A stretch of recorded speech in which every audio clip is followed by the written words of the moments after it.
Orang yang tidak terbiasa naik gunung, tidak terbiasa pemanasan, tidak terbiasa olahraga, kalau suruh naik gunung itu tidak akan menikmati.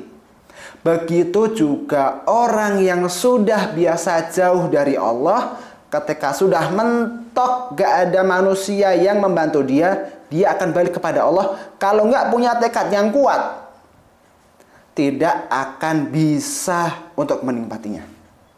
Yang dulunya kalau dengar suara azan diabaikan, mulai sekarang terdengar suara azan, katakan dalam hati, Tuhanku memanggilku, Allah memanggilku. Bismillah ya Allah, mudahkanlah aku untuk melaksanakan sholat zuhur berjamaah di masjid. Tutup laptop, selesaikan pekerjaan, tutup warung, tutup lapak, bismillah ke masjid dulu. Mulai sekarang berlatihlah seperti itu. Bismillahirrahmanirrahim. Kemudian, saya ingin memberi kabar kepada teman-teman semuanya. Seberapa besar dosa yang Anda miliki, dosa maksiat dari entah itu dari riba ataukah dari dosa yang lain, saya ingin memberitahu bahwa Allah itu maha mengampun segala dosa hambanya. Innallaha yaghfiru dzunuba jami'a. Allah itu maha pengampun segala macam dosa. Bahkan dosa syirik pun Allah akan mengampuni dengan izinnya. Jadi tidak usah berkecil hati, oh saya sudah banyak dosa yang saya lakuin, saya minder mau balik sama Allah. Jangan teman-teman. Lebih baik kita memaksakan diri untuk masuk surga daripada kita sukarela diseret ke neraka. Lebih baik kita memaksakan diri walaupun kita ngesot ke surga. Itu lebih baik itu lebih baik untuk kita daripada kita sukarela masuk ke neraka. Na'udzubillahi min dzalik. Kemudian bocoran buat teman-teman. Ini bersumber dari hadis Rasul bahwa Allah itu sangat suka, sangat gembira kepada hambanya yang hambanya tersebut berbuat maksiat, sudah jauh dari Allah, sudah sangat jauh dari Allah, kemudian dia bertaubat dengan taubatan nasuha, berjanji untuk tidak melakukannya lagi, lalu dia kembali kepada Allah. Allah sangat suka, sangat cinta kepada hamba tersebut, melebihi cintanya kita di saat kita kehilangan kendaraan tunggangan kita di tengah padang pasir yang sangat luas, padang pasir yang tandus. Tiba-tiba binatang hewan tunggangan kita setelah hilang seharian, terpaksa kita harus jalan. Setelah tunggangan kita hilang seharian, kemudian sorenya datang ketemu menemui kita. Dan gembiranya Allah itu lebih gembira, lebih bahagia daripada hamba tersebut yang menemukan tunggangannya setelah kehilangan tunggangan di padang pasir yang luas dan tandus. Gitu teman-teman. Jadi Jangan pernah berkecil hati, jangan pernah berputus asa dari pengharapan Allah. Allah mengampuni segala macam perbuatan dosa, walaupun dosa Anda sebagaimana luasnya buih di lautan, Allah pasti mengampuni. Dan Anda kalau kembali kepada Allah, Allah itu senang loh teman-teman. Allah senang. Gitu ya teman-teman.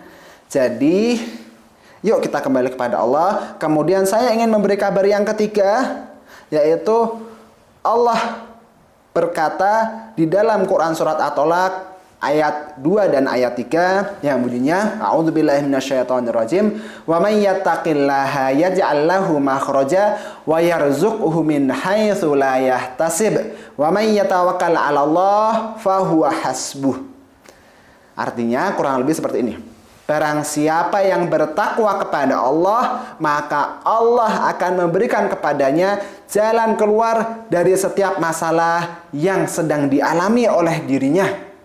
Dan juga Allah akan memberikan solusi. Allah akan memberikan rezeki dari arah yang tidak diduga-duga.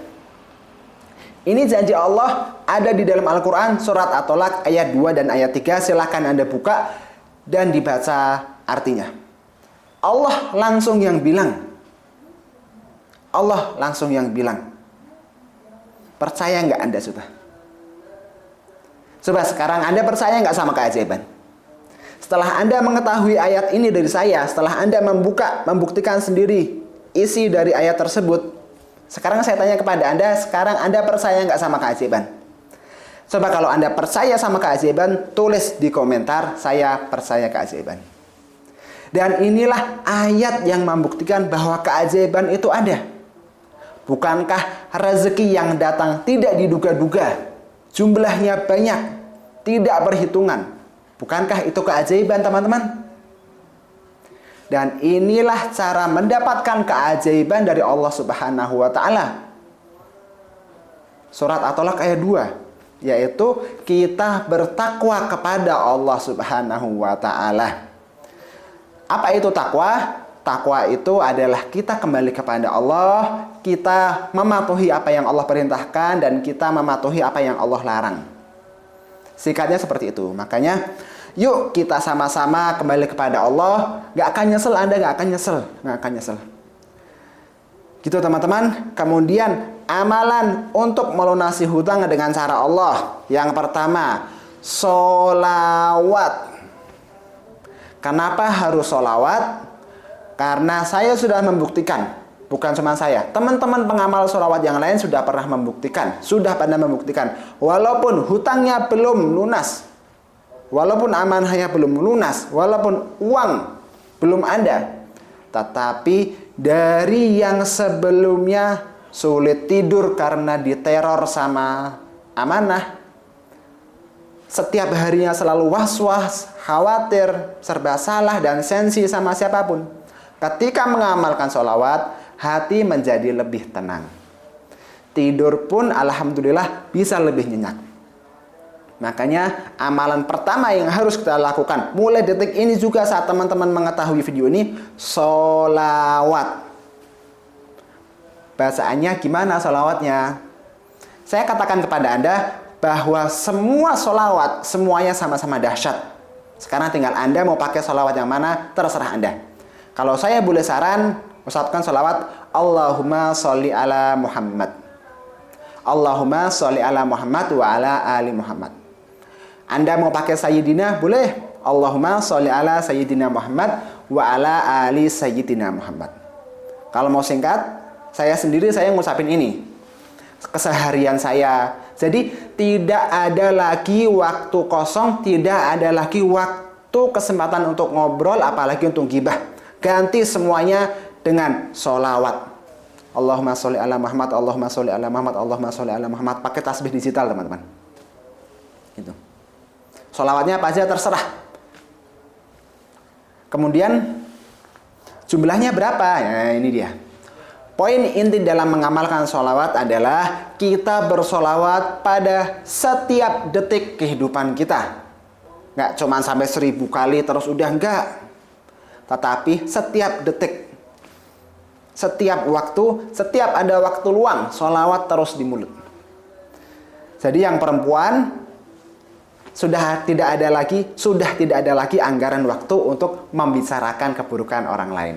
Bagi laki-laki sudah tidak ada lagi anggaran waktu untuk melihat scroll aurat wanita lawan jenis. Sudah tidak ada. Ganti anggaran waktu itu semua dengan sholawat.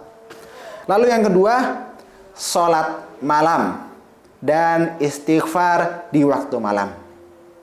Karena Nabi SAW berpesan kepada kita bahwa Tuhan kita Tabaraka wa Ta'ala turun ke langit bumi.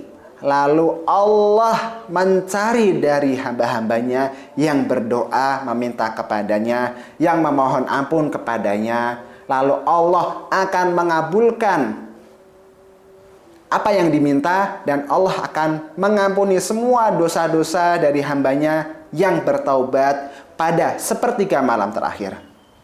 Kurang lebih 3 jam sebelum waktu subuh tiba, bangun kemudian sholat malam, lalu istighfar dan bersolawat, diseling-seling.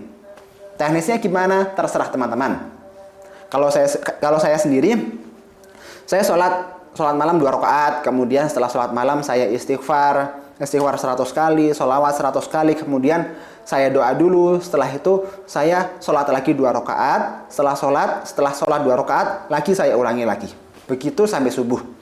Kalaupun nih misalkan, kalaupun Anda nggak kuat, setidaknya Anda sudah bangun, di jam 2 sudah bangun, Anda lakukan sholat malam, istighfar, sholawat, kemudian berdoa. Setelah itu selesai dilakukan, kira-kira sudah cukup, silakan Anda tidur. Kemudian subuh jangan sampai terlewat. Subuh harus tepat waktu. Begitu azan terdengar, datang ke masjid atau ke musola dalam keadaan sudah berwudu, kemudian sholat sunnah 2 rakaat, karena pahalanya lebih besar daripada dunia dan seisinya. Lakukan teman-teman. Kemudian selanjutnya adalah sholat wajib 5 waktu, sempurnakanlah. Silahkan berproses. Bagi teman-teman yang sekarang mungkin sholatnya pernah bolong-bolong, bertobatlah. Dan mulai sekarang, mulai detik ini juga, bilang dalam hati kecil teman-teman, bismillah ya Allah, aku mulai sekarang pengen sholat wajib berjamaah di masjid, mudahkan ya Allah. Gitu teman-teman. Bisa diamalkan. Semoga teman-teman bisa dan diberi kemudahan sama Allah dalam mengamalkan secara istiqomah sampai akhir hidup kita. Sekian dari saya. Wassalamualaikum warahmatullahi wabarakatuh. Salam dari Faris untuk keluarga tercinta Anda.